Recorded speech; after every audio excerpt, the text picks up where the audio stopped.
নমস্কাৰ এটি নতুন ভিডিঅ'ৰ জৰিয়তে আপোনালোকক স্বাগতম জনাইছোঁ অলপ জ্ঞান নামৰ চেনেলটিলৈ। আজি আপোনালোকৰ লগত আলোচনা কৰিম কেইটামান প্ৰশ্ন উত্তৰ, যিসমূহ প্ৰশ্ন আপোনালোকৰ আগন্তুক পৰীক্ষাসমূহত সহায়ক হ'ব বুলি ভাবোঁ। মানে যেনে ধৰি লওক থাৰ্ড গ্ৰেড, ফ'ৰ্থ গ্ৰেড আৰু আহি থকা আমাৰ আছাম পুলিচৰ যিটো পৰীক্ষা হ'ব, তো তাৰ কাৰণেও আপোনালোকৰ কাৰণে সহায়ক হৈ পৰিব। তো পলম নকৰি আজি ভিডিঅ'টিলৈ আগবাঢ়োঁ। আজি প্ৰথম প্ৰশ্নটি হৈছে যে কোনজন আহোম ৰজাৰ দিনৰ পৰা আহোম ৰাজকাৰ্যত শকাব্দ ব্যৱহাৰৰ প্ৰচলন হয়। তো ইয়াৰে অপশ্যন চাৰিটাৰ ভিতৰত শুদ্ধ উত্তৰ কোনটো হ'ব? শুদ্ধ উত্তৰ হ'ব খ চুহুংমুং।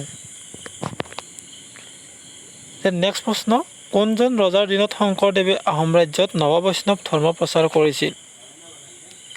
তো ইয়াৰে শুদ্ধ উত্তৰটো কোনটো হ'ব? শুদ্ধ উত্তৰটো হ'ব ইয়াৰে অপশ্যন খ চুহুংমুং।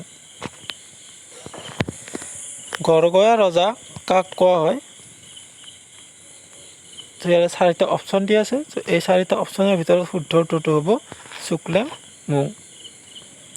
নেক্সট প্ৰশ্নলৈ আহিছোঁ যে দিহিঙীয়া ৰজা কাক আখ্যা দিয়া হয়? এই অপশ্যন চাৰিটাৰ ভিতৰত শুদ্ধ উত্তৰ কোনটো হ'ব? ইয়াৰ শুদ্ধ উত্তৰটো হৈছে চুহুংমুং দিহিঙীয়া ৰজা বুলিও জনা যায়।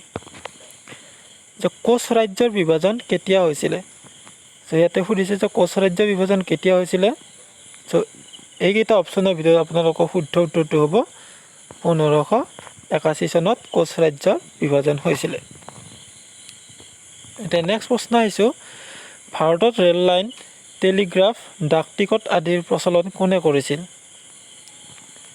ইয়াৰ শুদ্ধ উত্তৰটো হৈছে লৰ্ড ডেলহাউচি।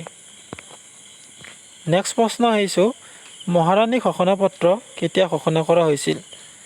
মহাৰাণী ঘোষণাপত্ৰ কেতিয়া ঘোষণা কৰা হৈছিল? ইয়াৰ ভিতৰত শুদ্ধ উত্তৰ কোনটো হ'ব? ইয়াৰ ভিতৰত শুদ্ধ উত্তৰটো হৈছে 1858 চনত। 1858 চনৰ 1 নৱেম্বৰত মহাৰাণী ঘোষণাপত্ৰ ঘোষণা কৰা হৈছিল। এইখিনি আপোনালোকে মনত ৰাখিব। নেক্সট প্ৰশ্ন দিয়া আছে যে কানাডাৰ ৰাজধানী কি? কানাডাৰ ৰাজধানী কি হ'ব? এই অপশ্যন চাৰিটাৰ ভিতৰত শুদ্ধ উত্তৰটো কোনটো হ'ব? তো শুদ্ধ উত্তৰটো হ'ব অপশ্যন ক, অট্টাৱা হৈছে কানাডাৰ ৰাজধানী। নেক্সট প্ৰশ্নটো হৈছে যে অসমৰ সৰ্বোচ্চ শৃংগটোৰ নাম কি? অসমত থকা সৰ্বোচ্চ শৃংগটোৰ নামটো কি হৈছে? ইয়াৰ শুদ্ধ উত্তৰটো হৈছে লাইকে। নেক্সট প্ৰশ্ন, হাফলং চহৰখন ক'ত অৱস্থিত? যে হাফলং চহৰখন ক'ত অৱস্থিত হয়? এই চাৰিটা অপশ্যনৰ ভিতৰত শুদ্ধ উত্তৰটো হৈছে বৰাইল পাহাৰত। যদি আপোনালোকে ভিডিঅ'টি বা প্ৰশ্নসমূহ যদি আপোনালোকে ভাল পাইছে তেনেহ'লে ভিডিঅ'টি লাইক কৰিব আৰু চেনেলটো ছাবস্ক্ৰাইব কৰি থৈ দিব। নেক্সট প্ৰশ্নলৈ আহিছোঁ, ভূপৃষ্ঠত লাগি থকা বায়ুমণ্ডলৰ আটাইতকৈ তলৰ স্তৰটো কি? যিটো মানে ভূপৃষ্ঠৰ মাত্ৰ ওপৰতে থকা বায়ুমণ্ডলৰ স্তৰটো কোনটো? ইয়াৰে শুদ্ধ উত্তৰটো হৈছে ট্ৰপ'স্ফিয়াৰ। নেক্সট প্ৰশ্ন আহিছে যে বায়ুমণ্ডলৰ আটাইতকৈ ওপৰৰ স্তৰটো কি? অৰ্থাৎ বায়ুমণ্ডলৰ একেবাৰে ওপৰৰ স্তৰটো কোনটো সুধিছে? ইয়াৰ শুদ্ধ উত্তৰটো হৈছে এক্সস্ফিয়াৰ। তো এইবিলাক খুব মনত ৰাখিবলগীয়া কথা, মনত ৰাখি যাব। যে অসমত কিমানটা ৰাষ্ট্ৰীয় ঘাইপথ আছে? অসমত কিমানটা ৰাষ্ট্ৰীয় ঘাইপথ আছে? ইয়াৰ শুদ্ধ উত্তৰটো হৈছে 15টা। নেক্সট প্ৰশ্ন আহিছে যে NW2 কোনবোৰ স্থান সংযোগ কৰে? অৰ্থাৎ NW2 হৈছে মানে নেশ্যনেল ৱাটাৰ ৱে। নেশ্যনেল ৱাটাৰ ৱে 2 কোনবোৰ স্থান সংযোগ কৰে? ইয়াৰ শুদ্ধ উত্তৰটো হৈছে শদিয়া ধুবুৰী, অৰ্থাৎ জলপথ।